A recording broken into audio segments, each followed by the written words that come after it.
बोलिए श्री प्राणनाथ प्यारे की जय, श्री सद्गुरु महाराज की जय, समस्त सुंदर साथ की जय। प्रथम लागू दो चरण को, धनिये न छुड़ायो खिना, लाग तले लाल एड़िया, मेरे जीव के ही जीवन। इन पाँव तले पड़ी रहूं, धनी नजर खोलो बात न, पलना वालो निरखो नेत्रे, मेरे जीव के ही जीवन, मेरे जीव के ही जीवन। अत्र विराजमान धनी के लाडले प्यारे सुंदर साथ जी, आप सभी के धाम हृदय में विराजमान युगल स्वरूप के चरणों मेरा प्रेम प्रणाम जी, प्रणाम जी। श्री कुलजम स्वरूप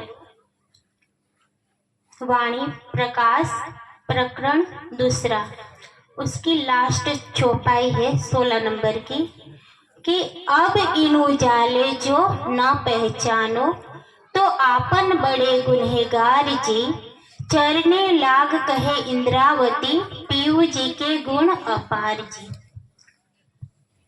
इससे पहले कि हम सभी सुंदर साथ जी यह बात जानते हैं कि जो वाणी है, रास की वाणी, उसमें प्रेम का वर्णन किया गया है, और जो प्रकाश की वाणी है उसमें हमारा जो जीव है उसको जागृत करने के लिए अलग अलग चौपाइयों के माध्यम से हमें समझाया जा रहा है कि अब इन उजाले जो न पहचाने।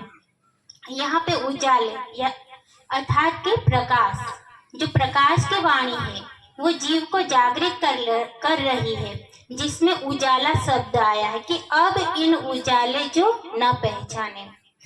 कि इस संसार के अंदर हमने पूर्व वक्ताओं के द्वारा भी हमने श्रवण किया कि किस प्रकार हमें मौका मिला है, अवसर मिला है, अलग अलग प्रकार का अवसर मिला है। जैसे हमने आगे भी सुना कि मान के देह अखंड फल पाइए, वृथा का निगमोरे पामी पदारथ चार, उत्तम मान को खंड भरत को श्रेष्ठ कुली सिरदार। कि इस कलयुग में 28वें कलयुग में हमें यह मनुष्य तन मिला है, और उसमें भी भरत खंड, और उसमें भी हमें ब्रह्मवाणी मिली है, जिसके माध्यम से हम अपने आत्मा को जागृत कर सकते हैं।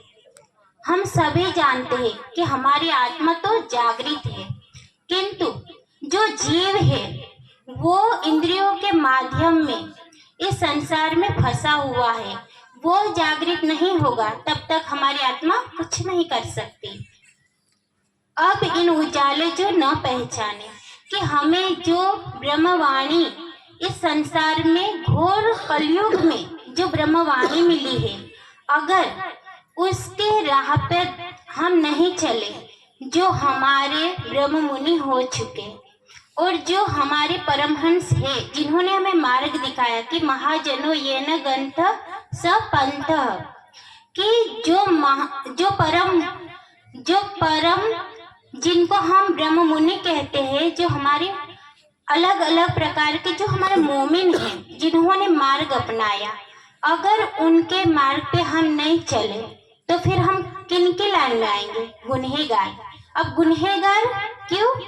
क्योंकि जो हमें ब्रह्मवाणी मिली है वो हमें तो समझ में आ गई, किंतु इस संसार में जो जीव है, जिनको पता नहीं है कि मैं कौन हूँ, कहाँ से आया हूँ, मेरी आत्मा का प्रियतम कहाँ है, और मुझे इस संसार और इस शरीर को छोड़ने के बाद कहाँ जाना है, उनको नहीं पता है। क्योंकि हम जानते हैं कि जब हम परम धाम से इस संसार में आने वाले थे, उससे पहले हमें बता दिया था कि हमें इस नश्वर संसार में जो जीव है उनको अखंड मुक्ति दिलानी है, ना कि हमें खुद अखंड मुक्ति पानी है।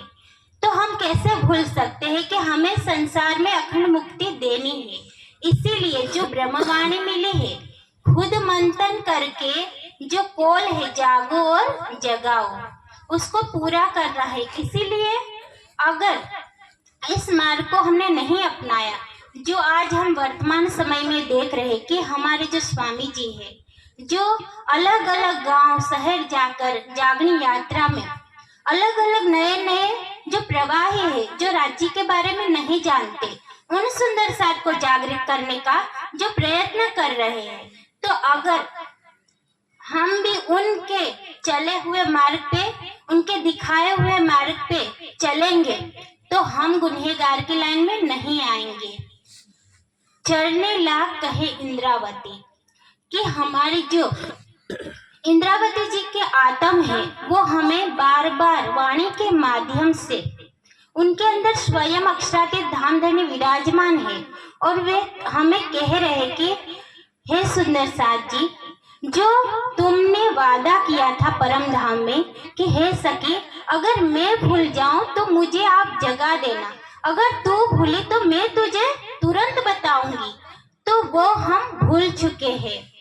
पीयू जी के गुण अपार जी, अभी आगे हमने सुना कि किस प्रकार धनी जी के गुण हमारे पे अपार पल पल बढ़ते जाते हैं, वो कभी रुकते नहीं हैं, क्योंकि वो तो मेहर के सागर है, वो हर पल हमारे पे मेहर करते हैं। किंतु सुंदर साथ जी, इतनी वाणी पढ़ के सुन के क्या हम कहते रहेंगे कि परब्रह्म की हमें पहचान है, हम जाग चुके हैं कि हमें वाणी मंथन करना चाहिए? ये तो अब सब कोई सुंदर साथ जान चुका है।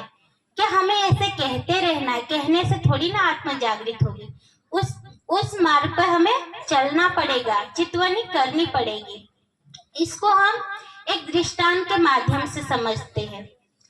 एक बार एक गांव में एक महात्मा जी रहते थे, एक कुटिया में। वो थोड़ा जंगल की ओर था, तो वहां पर हर रोज चर्चा होती थी, सत्संग होता था कि वो महात्मा जी हर रोज बताते थे कि आत्मा कल्याण के लिए हमें कुछ करना चाहिए, क्योंकि यह जो शरीर है वो नश्वर है, जो संसार है वो भी नश्वर है, एक ना एक दिन लय हो जाएगा। तो हमें तो हमारी आत्मा को कल्याण करने के लिए कुछ करना पड़ेगा। तो इस प्रकार हर रोज होता था। वहां पर अचानक से एक दिन जंगल भ्रमण करते हुए एक युवराज जी वहां पधारे। वो महलों में रहते थे, उनको ये सब नहीं पता था संसार के बारे में, पर उन्होंने सुना तो उनको लगा कि नहीं, यह जो राजशाही जो वस्त्र है और जो भोजन है, यही मेरा जीवन नहीं है, इससे भी आगे है, तो मुझे भी मेरी आत्मा कल्याण के लिए कुछ करना चाहिए। तो वे वहां से अपने घोड़े पे राजशाही वस्त्र सब उतार देते हैं और घोड़े को राजमहल की ओर भेज देते हैं, और खुद वन में जाकर 12 साल तक ध्यान समाधि में एक लीन होते हैं, और वे खुद परमात्मा की प्राप्ति करते हैं ध्यान के माध्यम से। तो उनको लगता है कि अब मुझे परब्रह्म की प्राप्ति हो चुकी है, किंतु जिनके द्वारा मुझे परब्रह्म की प्राप्ति हुई है, क्यों ना मैं उनका धन्यवाद करते हुए जाऊं, क्योंकि वो नहीं होते, वो मुझे आत्मा का ज्ञान नहीं देते, संसार के बारे में नहीं बताते, तो मुझे कैसे पता चलता कि आत्मा कल्याण करना कैसे है।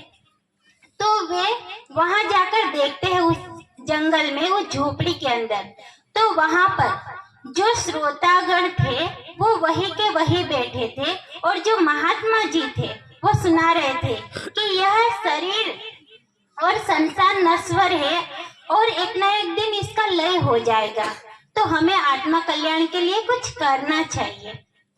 तो सुंदर साथ जी, हमें इससे क्या सीख मिलती है कि क्या जीवन भर हमें कितने साल हो गए हैं सुंदर साथ बने हुए और वाणी मिले हुए, फिर भी अगर हम कहते ही रहे कि वाणी मंथन करने से और चितवनी करने से राज्य की प्राप्ति होती है। राज्य हमारे धाम हृदय में विराजमान होता है।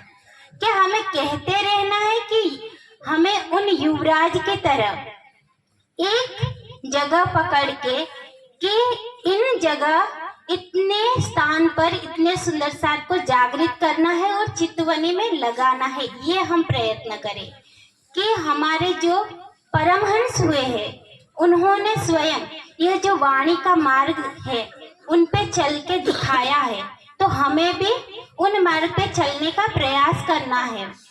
क्योंकि सुंदर साथ जी जो आज का प्रसंग है वो हम सब जानते हैं कि जो सुंदर साथ हुए हैं उन्होंने खुद तो अपनी आत्मा जागृत की, पर आज हमें इतने सारे सुंदर साथ को यहाँ इकट्ठे करने का उनका सौभाग्य है कि उनने खुद तो धनी के चरणों को प्राप्त किया, पर आज हमें उनके इस अवसर पे इसको हम दुख का अवसर नहीं कहेंगे, इसको तो हम खुशी का अवसर कहेंगे। क्योंकि आज हम सब परम धाम की ब्रह्म सृष्टि यहाँ एकत्रित हुई है।